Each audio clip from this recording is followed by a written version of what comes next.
É o que nós pedimos. Amém.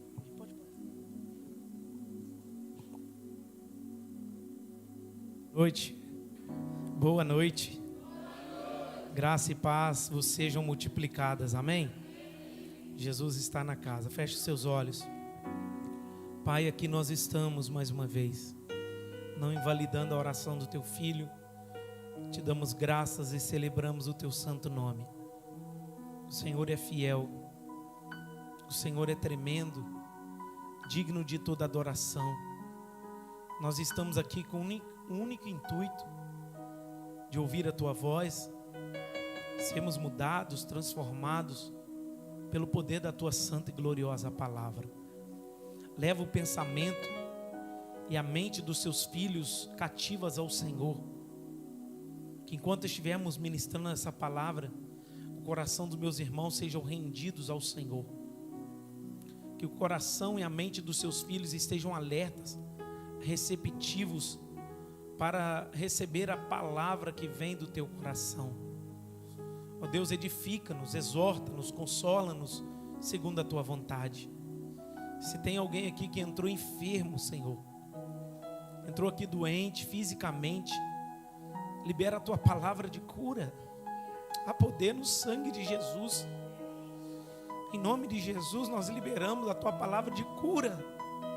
O Senhor levou sobre si as nossas dores e as nossas enfermidades, e nós pedimos ao Senhor cura, Senhor, aquele que está enfermo pelo poder que há no teu nome. Senhor, em nome de Jesus, aquele que entrou aqui enfermo espiritualmente, precisa da tua graça. Alcança esse coração, vivifica no mais profundo ser dessa alma triste, angustiada, abatida e oprimida. Há poder no sangue de Jesus vertido na cruz do Calvário, e liberta essa vida. Em nome de Jesus nós oramos, Senhor.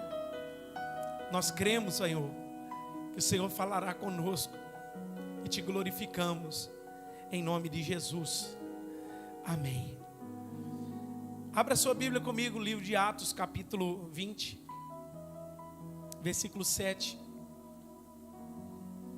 Irmãos, eu senti desejo de orar por cura. Você que entrou aqui enfermo, é uma palavra de Deus para o seu coração. Seja curado em nome de Jesus. Eu estava orando nessa tarde e o Senhor trouxe esse desejo no meu coração de orar pelos enfermos. Talvez você chegou aqui enfermo e a palavra de Deus é que Ele te cura nessa noite em nome de Jesus. Amém? Atos capítulo 20, fique de pé você que está sentado em reverência à palavra do Senhor. Tem metade sentado, metade em pé, está feio. Atos capítulo 20, versículo 7. Diz assim a palavra do Senhor: no primeiro dia da semana, estando nós reunidos com o fim de partir o pão, que devia seguir viagem no dia imediato, exortava-os e prolongou o discurso até meia-noite. Fala comigo. Paulo pregou até meia-noite. Havia muitas lâmpadas no cenáculo onde estávamos reunidos. Um jovem chamado Eutico, que estava sentado numa janela, adormecendo profundamente durante o prolongado discurso de Paulo, vencido pelo sono, caiu do terceiro andar abaixo e foi levantado morto.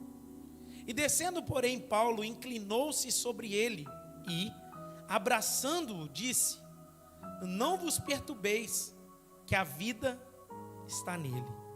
Subindo de novo, partiu o pão e comeu, e ainda lhes falou largamente até o romper da alva. Fala comigo. Paulo pregou até de manhã, e assim partiu.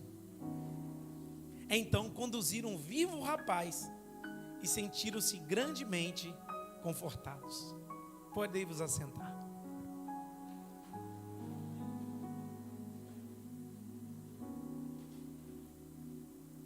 Irmãos, eu estou lendo o livro de Atos dos Apóstolos, apesar de nós nesses dias estávamos ministrando sobre Neemias, a minha leitura desses dias bíblica tem sido o livro de Atos dos Apóstolos. O livro de Atos dos Apóstolos é a continuidade da obra que Jesus iniciou com sua igreja. Todos nós sabemos que esse livro marca-se o início da primeira igreja do Senhor, chamada de igreja primitiva, onde Jesus, no capítulo 1, se apresenta a eles, sobe aos céus e ali deixa uma palavra. Porque vocês estáis olhando aquele que está subindo. Este mesmo no qual vocês estão olhando, ele descerá entre as nuvens para buscar o seu povo.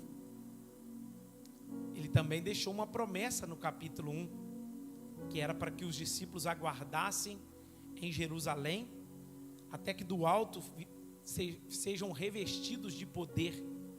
Isso aconteceu no capítulo 2, onde o Espírito Santo desceu. Todos foram cheios do Espírito Santo. Se nós olharmos os atos que os apóstolos fizeram e tudo que aconteceu nesse livro, você percebe que aqui está o modelo de uma igreja que, aos olhos de Deus, uma igreja aprovada, uma igreja cheia do Espírito Santo, uma igreja que caminha para a glória de Deus. Esse texto, então, que nós acabamos de ler, fala que Paulo, um missionário alcançado por Deus, um homem que foi chamado em Atos capítulo 9, quando ele estava se dirigindo a caminho de Damasco, pedindo cartas às autoridades para massacrar, açoitar, perseguir os cristãos.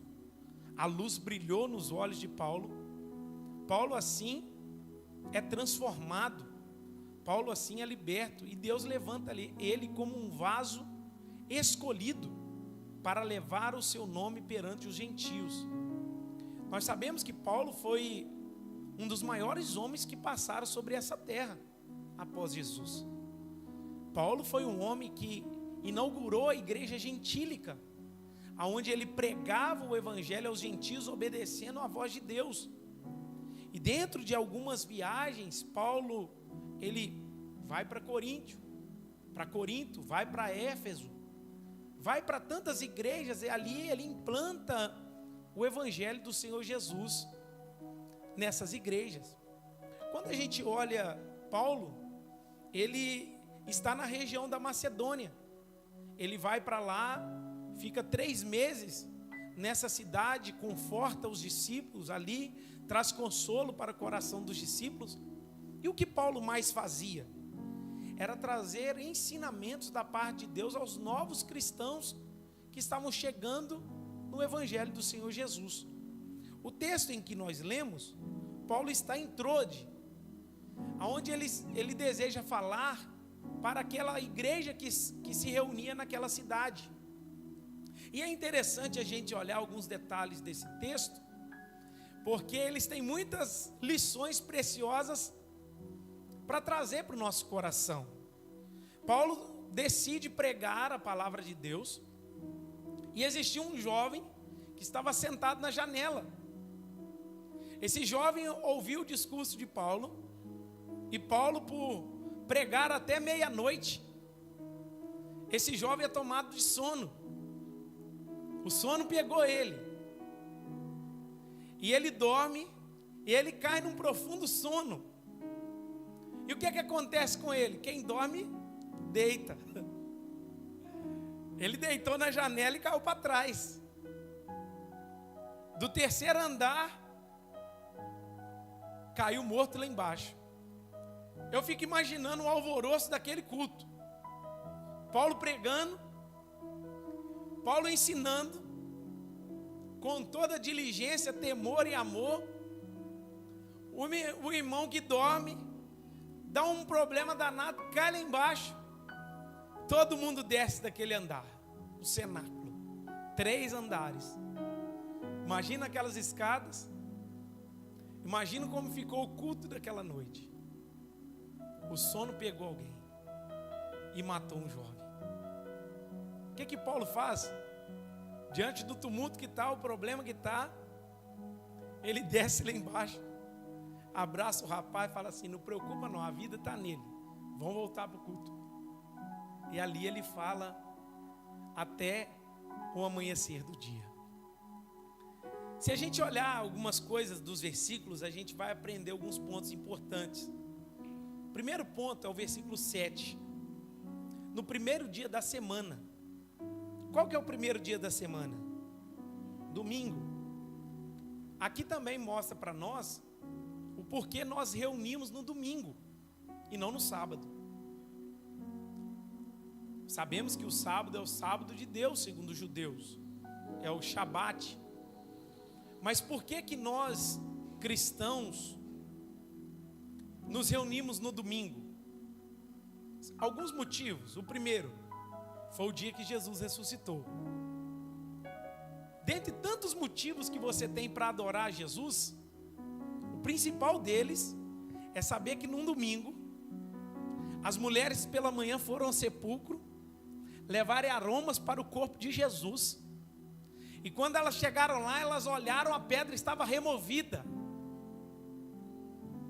E elas pensaram: quem é que removeu a pedra? Porque a pedra é pesada. Vamos a chegar lá dentro. E a Bíblia diz que elas se deparam com um anjo com veste resplandecente que diz: a quem vocês estão procurando dentre os mortos? Aquele que vive. Jesus não está aqui, ele ressuscitou. Se eu e você precisamos de motivos para adorar Jesus, este precisa ser o maior deles. Nós não estamos aqui porque é noite de domingo, nós não estamos aqui porque o louvor é legal, nós não estamos aqui porque gostamos do ambiente, nós estamos aqui porque Jesus, há 2000 anos atrás, ressuscitou, está vivo, está sentado à direita de Deus, aleluia. No primeiro dia da semana, 50 dias depois, o Espírito Santo vem no domingo. O Espírito Santo vem na igreja exatamente no domingo. Então criou-se na igreja primitiva um princípio de congregar no domingo, de se reunir ao domingo. E o que eles estavam fazendo de acordo com o versículo 7? Olha o texto: estando nós reunidos com o fim de partir o pão. O que eles estão fazendo? Ceando.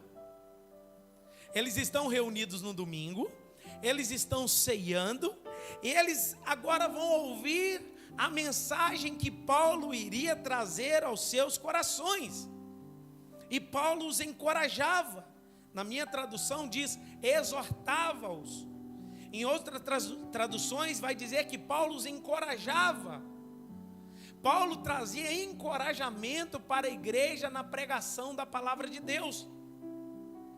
E Paulo, ele vai prolongar. Eu não sei se Paulo era empolgado. O que você acha? Ou ele tinha muito conteúdo para passar? Ou ele tinha muita coisa para dizer? Paulo era um apóstolo empolgado, ou ele tinha mesmo conteúdo para transmitir?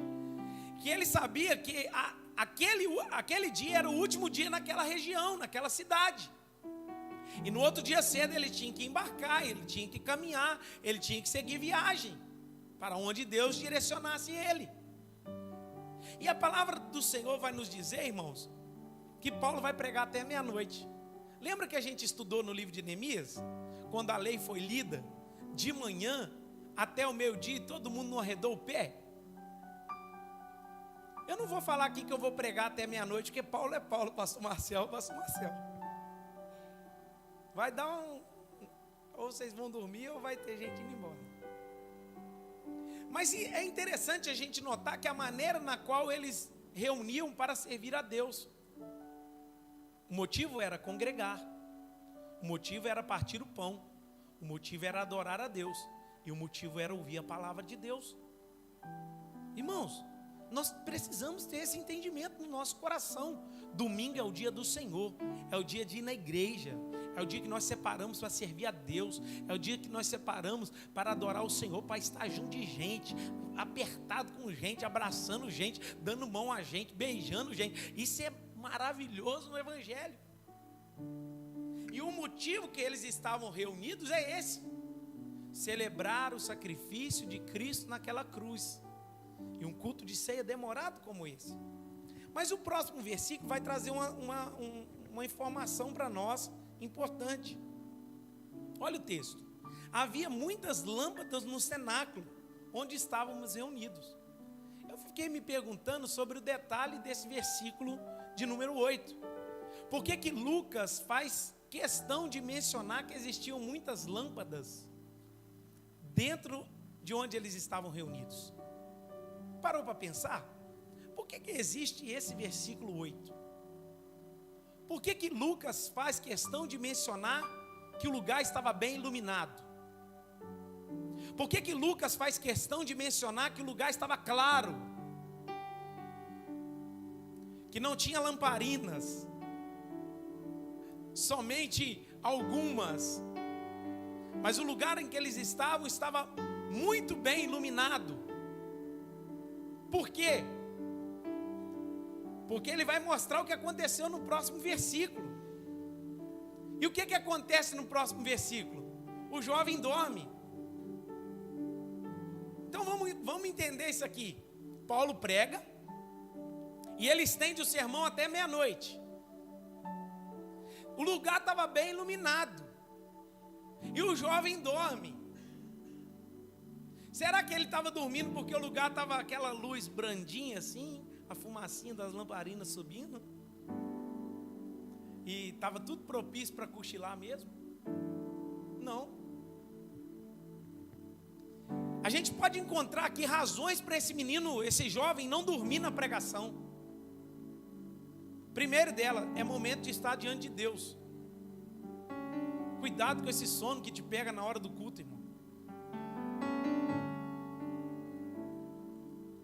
É momento de você estar diante de Deus. E esse jovem não foi o primeiro, porque os discípulos também foram levados ao Getsemane para orar. E no momento da oração, Jesus volta neles, eles estão o quê? Roncando. Eles estão dormindo. E Jesus fala: acorda aí, gente, vocês não podem nem uma hora vigiar comigo. E vai de novo e deixa o rapaz lá. Quando Jesus volta de novo, o que eles estão fazendo? Não é o primeiro, não. Eu tenho uma boa notícia para te dar. Os discípulos não foram primeiros. Esse Eutico aqui não foi o último. Porque tem muita gente aqui que não vai deixar ser o último.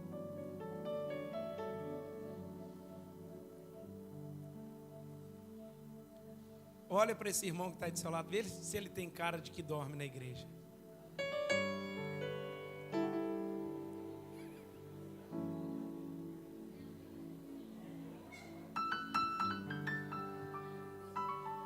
Ei, olha aqui para o pastor.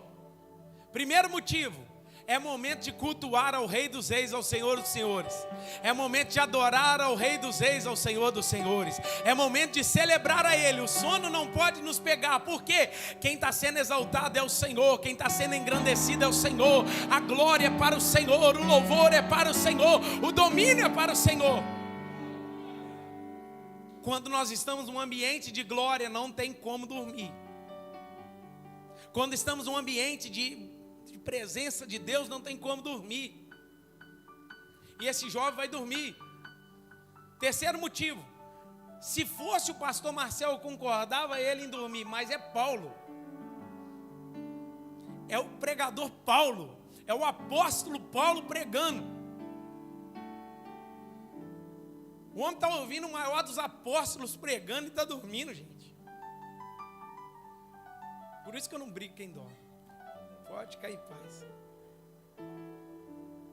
Ele tem alguns motivos, o Senhor, a igreja, Paulo pregando. E o último motivo é que o lugar estava bem iluminado, não estava propício para dormir. Por isso existe a informação do versículo 8. O que então levou esse rapaz a ser tomado de sono no momento do discurso desse homem de Deus? O versículo 9 assim nos apresenta essa informação. Deixa a sua Bíblia aberta e vamos lá. Um jovem chamado Eutico, que estava sentado numa janela. Fala comigo. O problema de Eutico é que ele estava assentado numa janela. O que levou esse homem a dormir? Não foi as lâmpadas, não foi o discurso, não foi Paulo prolongar, não foi a igreja, não foi o culto chato. O que levou esse homem a dormir é estar assentado na janela. E aqui eu começo a pregar. Cuidado com a sua vida cristã quando você está sentado na janela. É muito mais do que uma reunião, é muito mais do que um culto. Isso aqui vai exemplificar coisas importantes para o nosso coração. O que é isso então, pastor? Quem está sentado na janela está vendo o que está dentro, está vendo o que está fora. Quem está sentado na janela tem a informação de quem está dentro e quem está fora. Quem está sentado na janela, ele olha o que acontece dentro e olha o que acontece fora. Quem está sentado na janela, está sentado na janela, então ele tem informações daquilo que está acontecendo lá dentro, mas também tem informações daquilo que está acontecendo lá fora. Cuidado com o seu cristianismo assentado sobre uma janela. Cuidado com o seu cristianismo, onde você está de olho aqui dentro e de olho lá fora. Cuidado com a sua mente dividida, o seu coração dividido. Quando Elias vai orar para que o fogo do céu caia, ele fala com Israel a seguinte frase: até quando cocheareis em dois pensamentos? Se vocês têm Deus como Senhor, sirvam. Se é Baal, sirvam. Ele está falando assim, decida quem você vai servir, mas não existe servir a dois senhores. O povo de Israel estava com a mente dividida. Josué da mesma forma. Josué capítulo 24, versículo 15. Ele vai dizer: vocês hoje precisam escolher em quem vocês vão servir. O Deus de Israel ou os deuses dos seus antepassados. Josué bate no peito e fala assim: eu já decidi que eu e minha casa serviremos ao Senhor. Esse jovem está sentado na janela, está mostrando para mim e para você que ele está recebendo informações de dentro e de fora. Cuidado com o seu cristianismo, onde você recebe informações de dentro e de fora. Cuidado com as distrações, porque quem está sentado na janela é facilmente distraído. Passam lá fora, ops, já esqueceu o que o pastor falou? Nós somos distraídos facilmente, porque o estar assentado na janela é perigoso. Não só para uma queda física, mas para a nossa vida espiritual. Quantos cristãos assentados nas janelas nos dias de hoje? Eles não definiram o seu cristianismo por ainda estarem assentados na janela. Eles ainda não conseguiram entregar a sua vida totalmente a Deus, porque estão assentados na janela. Eles não conseguiram assumir um compromisso público com Jesus por estarem assentados sobre uma janela. Porque ao mesmo tempo que eles estão de olho no peixe, eles estão de olho no gato. Ao mesmo tempo que ele olha Jesus e vê que Jesus é o caminho, a verdade e a vida, ele está olhando para os prazeres que o mundo oferece. Então ele fica assim: e agora? O que eu vou fazer da minha vida? E ele não conseguiu romper. Ele não conseguiu decidir.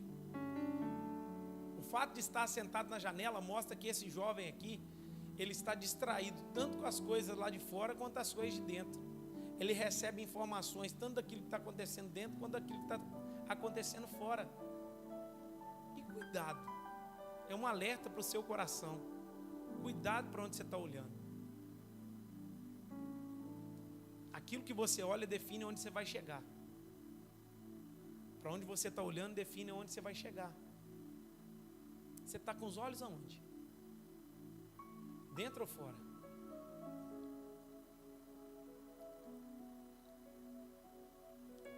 preciso falar isso. Hoje de manhã nós falamos que nós estávamos em igreja e tal, nós estamos em igreja de novo. Irmãos, o cara olha 1001 defeitos na igreja. E tem mesmo. Ninguém está aqui para falar que a igreja é perfeita, não. Sabe por que a igreja é problemática? Porque nós estamos aqui. Agora vai lá no mundo, vê se não tem 1001 defeitos também no mundo. Aí a gente acha que o fato de a gente estar sentado na janela, o mundo é melhor. Porque a gente olha os problemas da igreja e esquece dos problemas do mundo.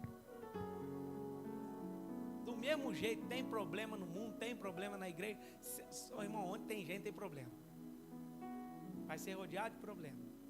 Só que o cara fica na janela e fala assim, mas parece que lá é bom, aqui é ruim, aqui tem isso, lá não tem, aqui.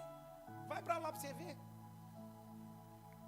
Vai para lá que você vai apanhar igual muleta debaixo do subaco de jato. Irmãos, nós precisamos entender no nosso cristianismo que quem está sentado na janela, ele vai receber constantemente influências daquilo que está lá do lado de fora. E o problema de Eutico é estar sentado na janela, recebendo influências de quem está lá fora. E ele foi pego no sono. Quer ver um exemplo bíblico?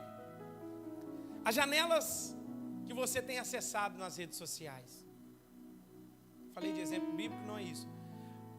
As janelas que você tem acessado nas redes sociais, elas têm te levado a uma comunhão com Deus? Ou elas têm te levado a um afastamento de Deus? Quais janelas que estão abertas no seu smartphone? Quais as janelas que estão abertas no seu computador? O que você tem acessado? O que você tem visto? As janelas nas redes sociais, elas são encantadoras.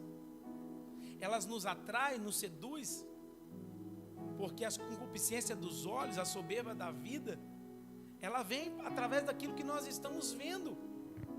E quantos cristãos não são libertos porque tem janelas no mundo virtual que impedem ele de acessar aquilo que Deus tem para a vida dele?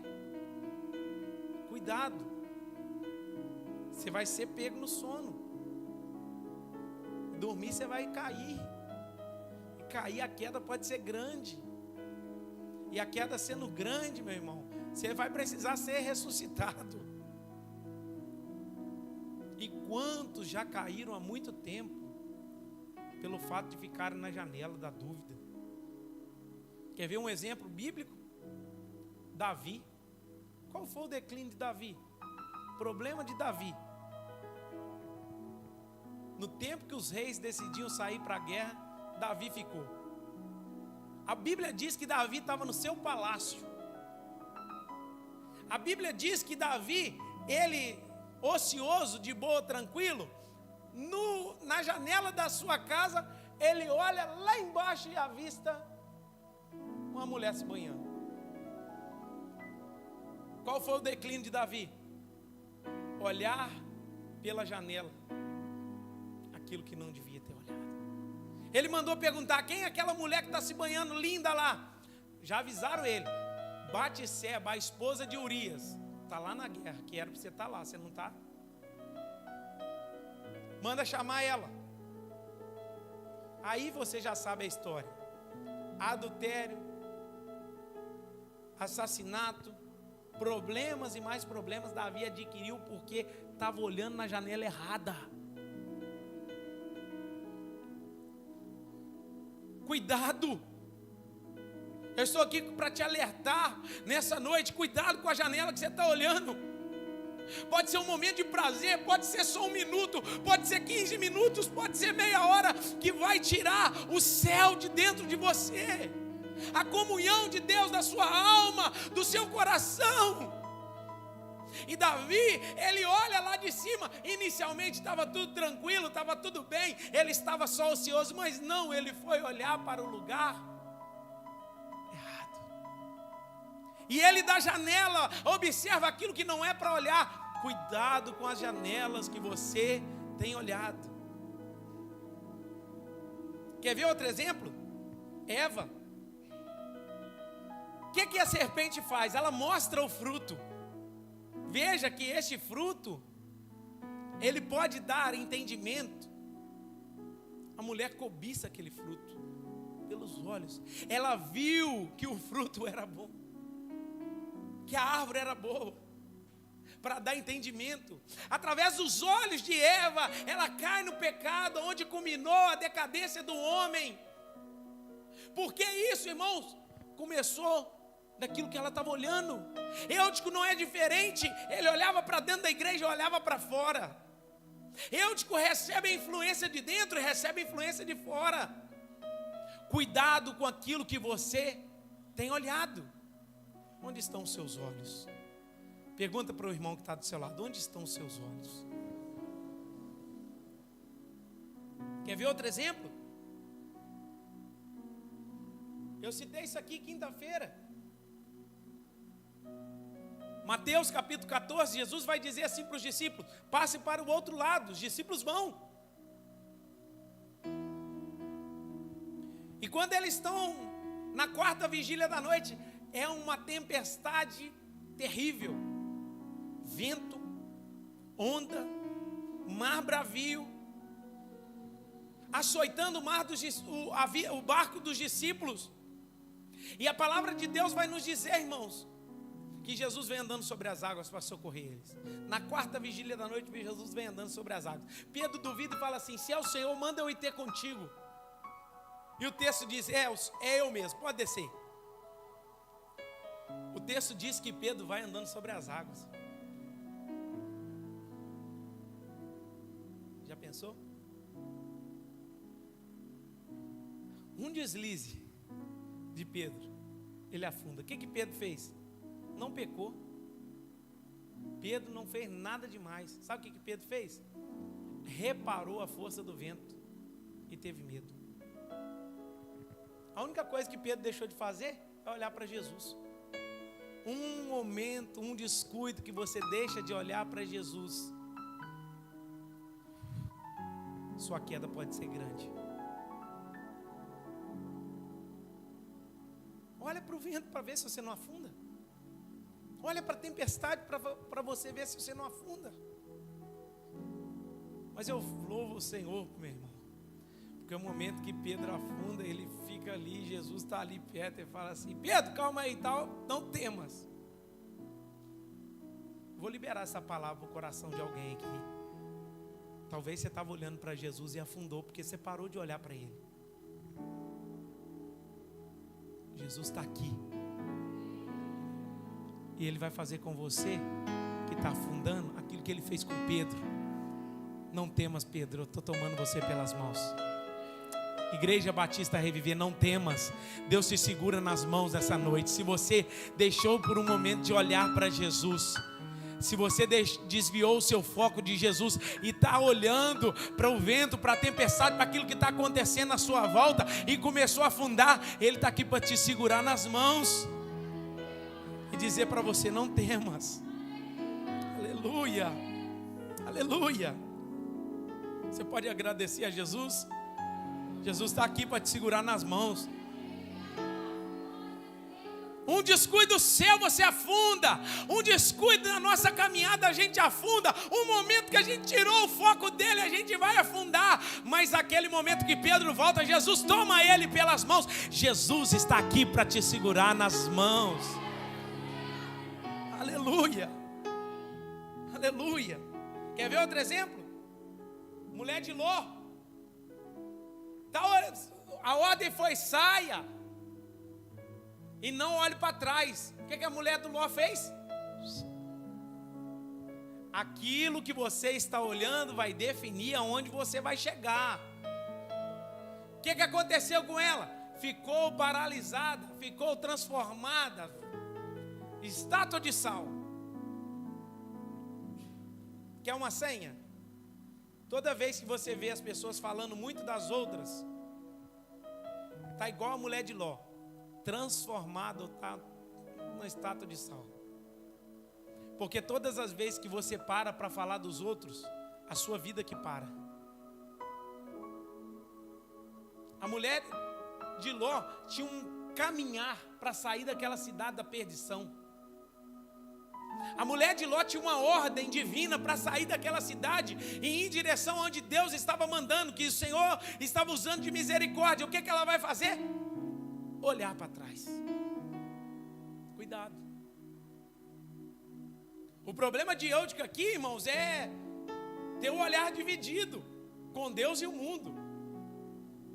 O problema da mulher de Ló é estar dividida com Deus e Sodoma, com a vontade de Deus e as coisas da carne. Cuidado aonde você está olhando.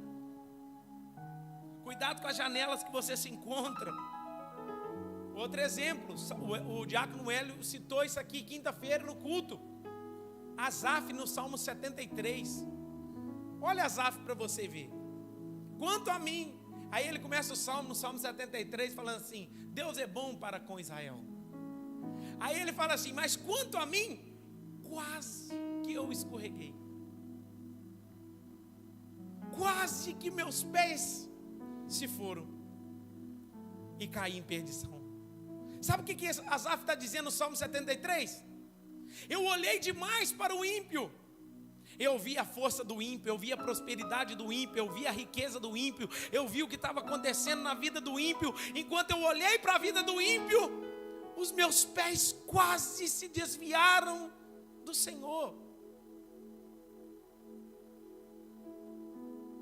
Para de olhar aquilo que está acontecendo lá fora. Para de olhar a vida do ímpio. Para de olhar a vida boa que talvez as pessoas estão tendo ao seu redor. E o texto vai dizer, irmãos, que isso aconteceu com Asaf. Aí ele vai falar assim: mas quando eu fui para o templo,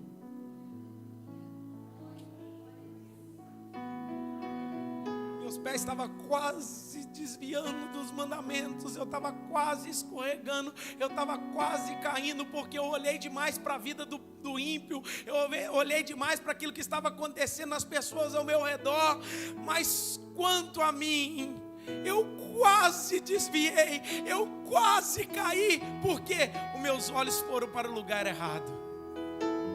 Mas quando eu entrei no santuário de Deus, oh, aleluia, eu vi a salvação, eu vi Jesus, eu vi o final deles, o meu final, eu vi a diferença entre aquele que serve e aquele que não serve. Aí eu voltei os meus olhos para Jesus. Oh, meu amado, oh, meu querido, quer salvação nessa noite? Olhe para Jesus. Foi falado aqui no louvor, que é salvação para o seu coração, olhe para Jesus. Você está olhando para o lugar errado. O problema de hoje é olhar para fora, olhar para dentro, olhar para o mundo, olhar para a igreja, olhar para Deus e olhar para aquilo que o mundo oferece. Não cometa esse erro. Se aproxime de Deus, olhe para Deus, tenha o coração em Deus, se volte para Deus. Ele é o Senhor, está pronto em te salvar. Fale com o irmão que está do seu lado: cuidado com as janelas que você se encontra. A gente vê a riqueza, a gente vê a prosperidade, a gente vê as bênçãos, a gente fala assim: mas o ímpio pode tudo e eu não. Você não, você é de Jesus e Ele faz da sua vida o que Ele bem entender. Quem manda na sua vida não é você, mas você é escravo de Cristo. Então viva para a glória de Cristo. Escravo liberto. Sim ou não? Escravo livre. O tempo dos escravos era assim. Tinha um tempo que o escravo ficava na casa dos seus donos. Vencia o tempo, eles falavam assim: venceu o seu tempo, pode ir. Mas às vezes o cara, Vinícius, gostava tanto daquela família, tanto do dono dele, ele falava assim: eu vou te servir por amor. E é isso que acontece hoje. A gente ama tanto Jesus que ele fala assim: você é livre para fazer qualquer coisa. Mas fala: não, eu te sirvo por amor. Tudo que eu faço é para honrar, bendizer, adorar, glorificar o seu santo nome. Eu não estou aqui porque ninguém está botando a faca no meu pescoço, me dando chibatada para eu fazer as coisas. Eu estou aqui porque eu te amo, ó Deus. Eu te amo, meu Jesus. Tu és o meu Senhor e o meu Salvador. O problema de Eutico foi estar sentado numa janela.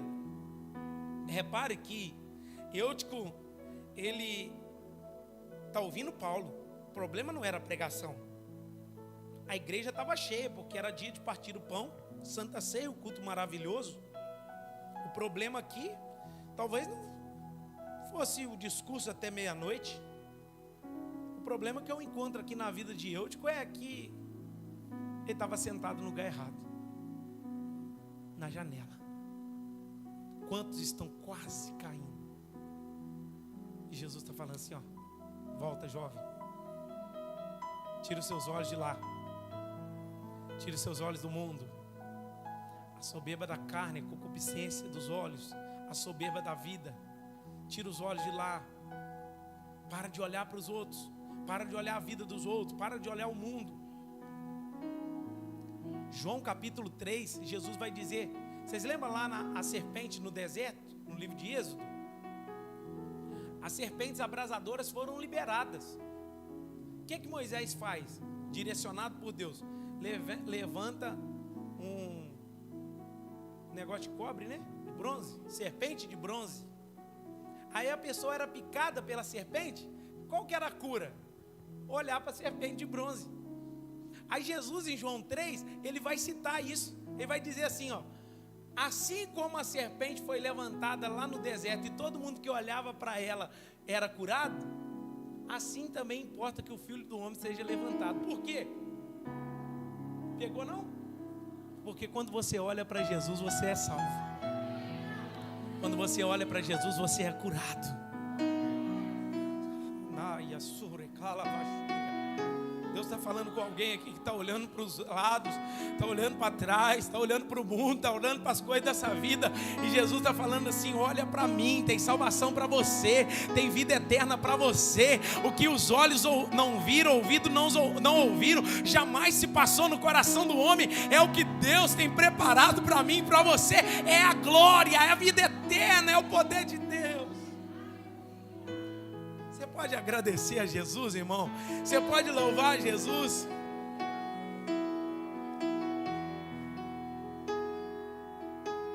O que eu acho interessante nesse texto aqui, o menino cai para trás, o culto para, Paulo desce lá embaixo e abraça o menino, da mesma forma que Eliseu fez com o filho da sunamita.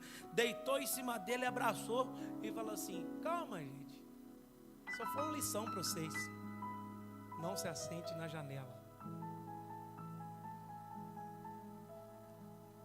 Paulo ministra a vida sobre aquele homem, aquele jovem, e a vida volta nele.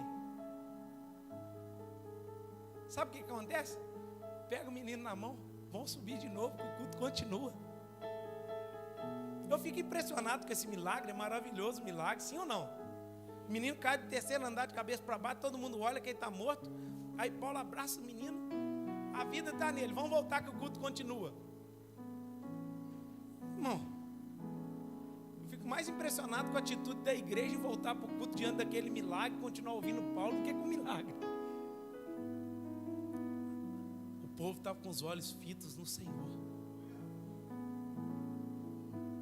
E a sede era tanta de Deus que eles queriam ouvir mais.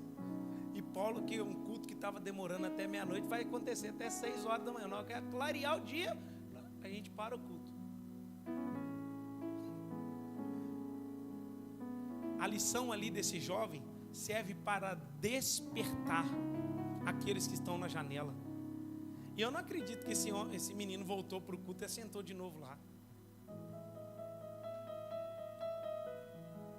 Isso serve para mostrar para mim e para você, irmãos, que nós temos que ter cuidado onde nossos olhos estão. Nessa última semana, pensa, o que você tem olhado? Para onde você tem olhado? Eu quero causar isso em você nessa noite, uma reflexão. Você tem olhado muito para os outros? Tem olhado muito para as coisas que acontecem ao seu redor? Eu fico olhando a vida desse menino, irmãos. Eu vejo ele dividido, né, como aquela história do muro. Todo mundo sabe, mas eu vou contar assim mesmo. O muro estava lá. Os anjos de um lado, os demônios do outro. E o rapaz falou assim: eu vou ficar em cima do muro, porque o negócio aqui eu não sei o que eu vou arrumar ainda não. Maligno, diabo, caladinho. Quem estava do lado de lá? Os anjos do Senhor, dizendo assim: desce do muro e vem para cá. E os anjos do Senhor dizendo: desce do muro e vem para cá. E ele ficou intrigado com aquilo e falou assim: engraçado, eu estou no muro, o diabo está calado e os anjos estão falando desce. Ele resolveu perguntar: ô diabo, por que os anjos do Senhor estão me convidando para ir para lá e ninguém aqui do seu time me convida? A resposta foi simples. Ele disse assim: porque o muro pertence a mim. Quem está no muro já é meu. Desce da janela. Quem está na janela está duvidoso. O muro, a janela, mostram que problemas podem acontecer na sua vida. Mas e agora, pastor, o que eu faço? Esses dias eu tenho olhado muito para as coisas dessa vida, eu tenho olhado muito para o mundo, eu tenho olhado muito para as coisas dessa carne. Ainda dá tempo. Se você não caiu ainda, não morreu, e se morreu também, Jesus está aqui. O que tem que fazer, pastor? Descer da janela, primeiro passo. Segundo passo, fazer o que o salmista no Salmo 121 nos ensina: eleva os meus olhos para os montes, de onde me virá o socorro. O meu socorro vem do Senhor que fez o céu e a terra. Não podemos olhar mais para as coisas dessa vida. Os nossos olhos precisam estar fixos no Senhor. Pedro parou de olhar e caiu. Pedro reparou a força no vento e afundou. Davi olhou pela janela e aconteceu muito problema na vida dele. Mas quando nós permanecemos olhando para Jesus, oh meu amado, Ele tem vida para você, Ele tem bênção para você. Salmo 141, verso 8: os meus olhos, Senhor, estão fixos em Ti me refugio.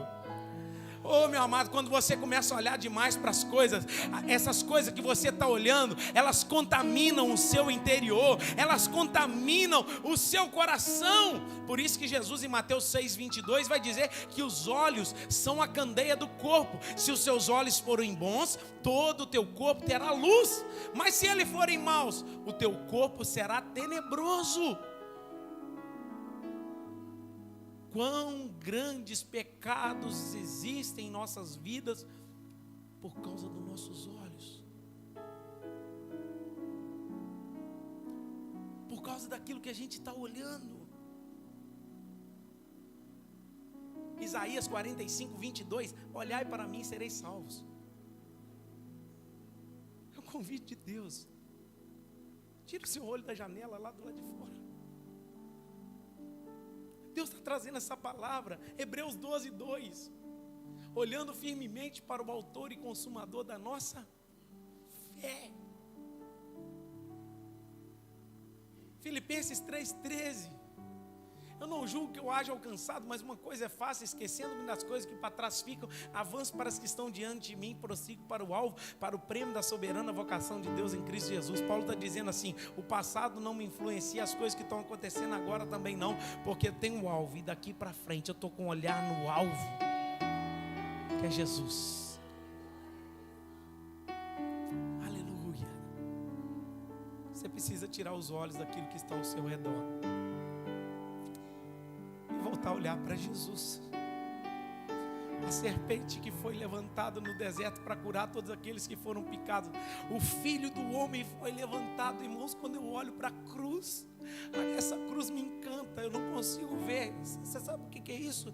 Suficiência de Cristo em nós. Quando eu olho para a cruz, eu me sinto satisfeito. Quando eu olho para a cruz, eu sou mais crente ainda.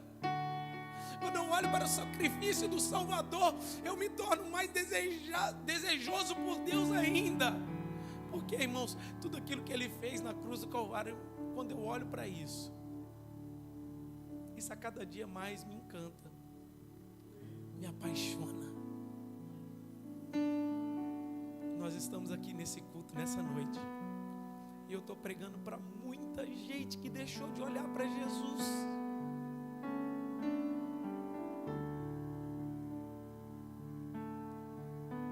Se você olhar para o pastor Marcelo, você vai cair. E cai mesmo.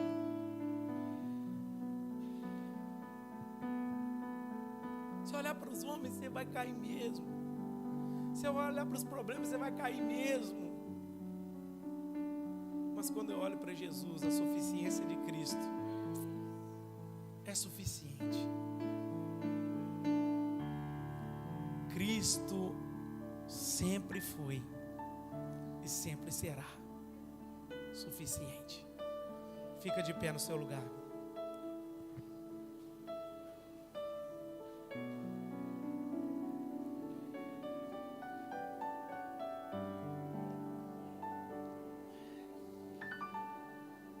Subindo de novo, partiu o pão e comeu, e ainda lhes falou largamente até o romper da alva, e assim partiu. Então conduziram vivo o rapaz e se sentiram grandemente confortados. O conforto entrou na igreja.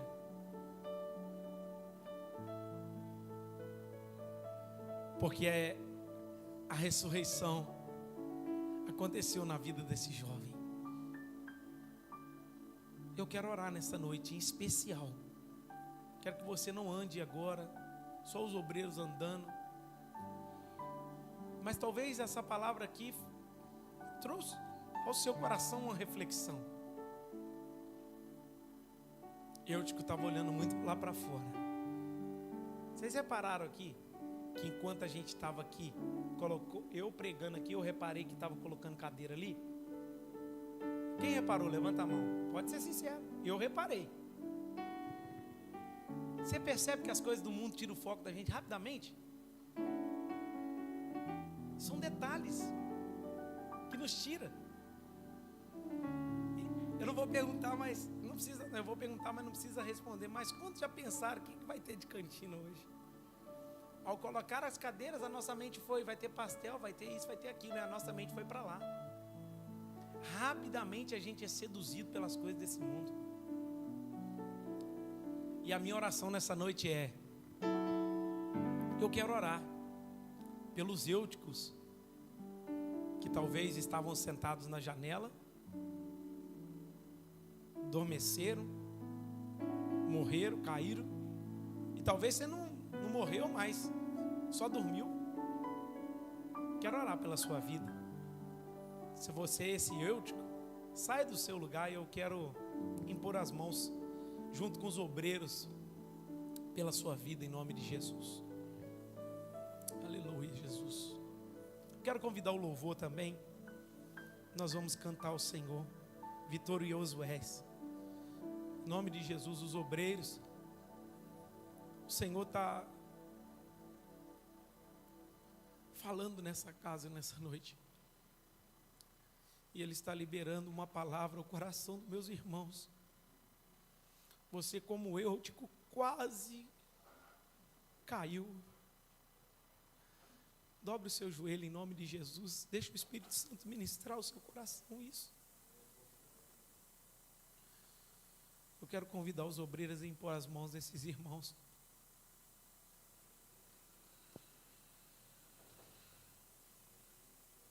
Vitorioso és. Aleluia. Põe as mãos. Libere a palavra de Deus sobre esse coração que está em dúvida.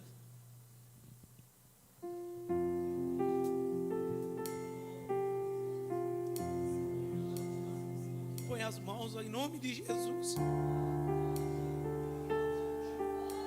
Em nome de Jesus, e põe as mãos.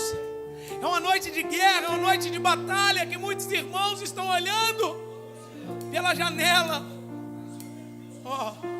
Lutamos com armas de fé. Aleluia! E nada irá Dobre o seu joelho aqui, o Espírito Santo vai te visitar. enquanto adorar.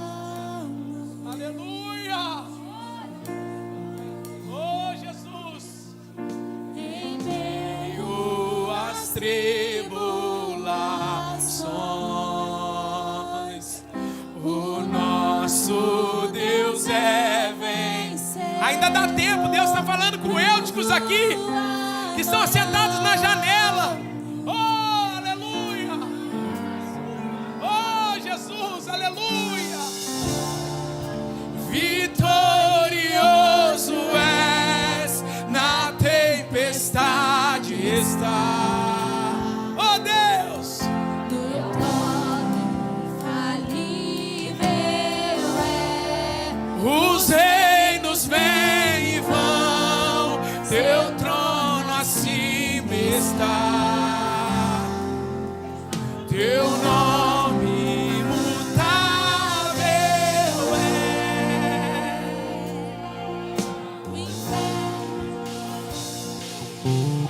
O inferno não prevalece. Você pode cantar isso?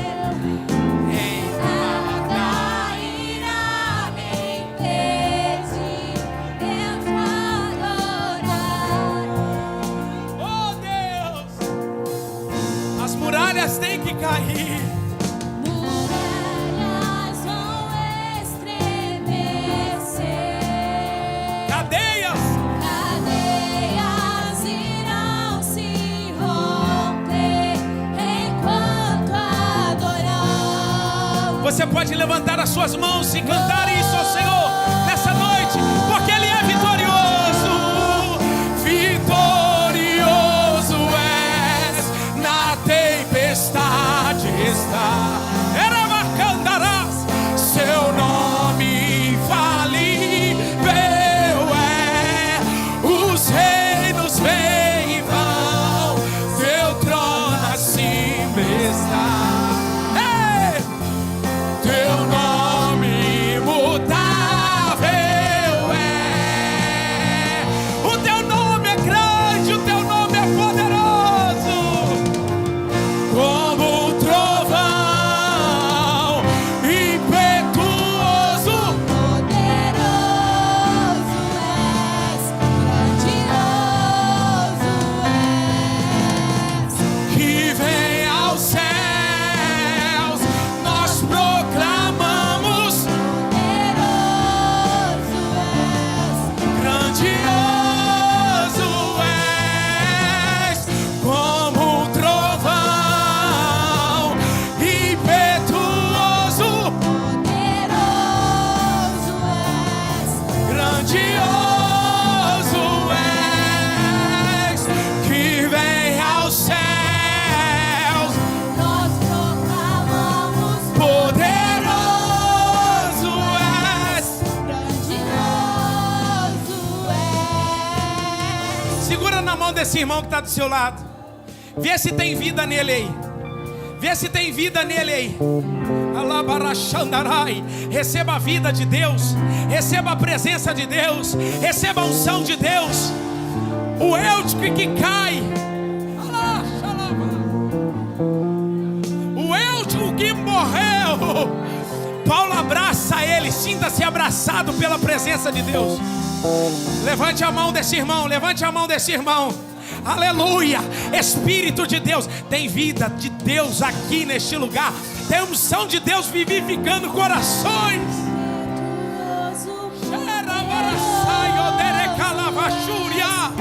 Grandioso és. Cante isso. Que vem ao céu. Que vem ao céu. Nós proclamamos. Poderoso és. Grandioso és. Como um trovão. Vida de Deus. Vida de Deus. A unção de Deus. O poder de Deus. A graça de Deus. Que vem aos céus, nós proclamamos. Poderoso és, grandioso és. Solta a mão desse irmão e cante. Vitorioso és. Vitorioso és. Na tempestade está. Levante com a sua vitória, irmão. Pode levantar com a sua vitória. Os reinos vêm e vão, teu trono acima está. Teu nome imutável.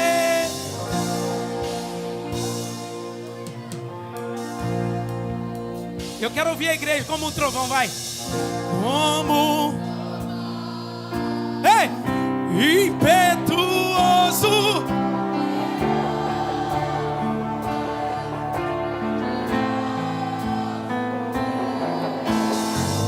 Que vem aos céus, nós proclamamos. Poderoso és, grandioso és. Como trovão, impetuoso, poderoso és.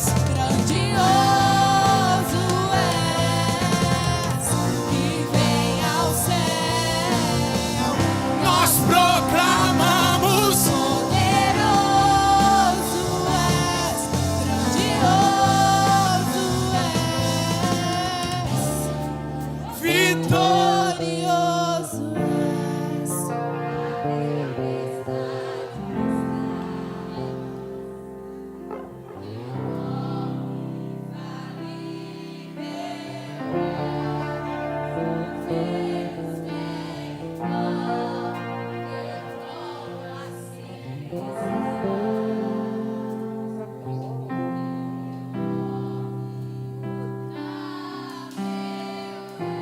Existem ministérios que morreram por estar assentado na janela.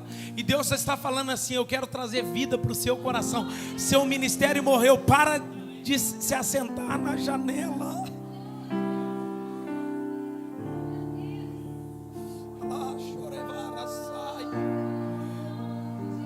Deus está liberando essa palavra sobre ministérios que morreram, que caíram aqui, por estarem sentados na janela, olhando para as coisas dessa vida, olhando para fora. Eu vou liberar como a palavra aqui de Deus, em nome de Jesus. Paulo abraçou o menino, a vida está nele. Eu quero liberar essa palavra. Tem vida aí em você. Tem vida de Deus na sua vida, Eduardo. Tem vida de Deus na sua vida, Carol. Tem vida de Deus no seu coração, meu irmão. Marcos Felipe, tem vida de Deus aí. Tem a presença de Deus aí, Vinícius. Miguel, tem vida de Deus aí, Miguel. Aleluia. Deus está falando: ô Igor Moraes, tem vida de Deus aí. Sai da janela. Deus está falando com pessoas aqui. Tem vida de Deus aqui. Deus está liberando essa palavra. Se você continuar na janela, você vai adormecer e vai cair. Mas se você sair da janela, oh aleluia, você vai viver aquilo que Deus tem para a sua vida. Eu sinto a presença de Deus aqui. Você está sentindo uma graça aí? Eu estou sentindo um renovo de Deus aqui, irmão. Ministérios, vidas sendo renovadas pelo poder do nome de Jesus. E Deus está te chamando. E Deus está te convidando. Saia deste lugar e volte a olhar para Jesus. Fala comigo: Jesus, Ele é meu autor e consumador da minha fé. Eu não posso tirar o olhar dele. Amém? Que o grande amor de Deus Pai, a graça salvífica de nosso Senhor e Salvador Jesus Cristo, a doce comunhão e consolação do Espírito Santo de Deus sejam com todos vocês, com todo o povo espalhado na face da terra. E a igreja diz: Deus abençoe e aplauda o nome do Senhor.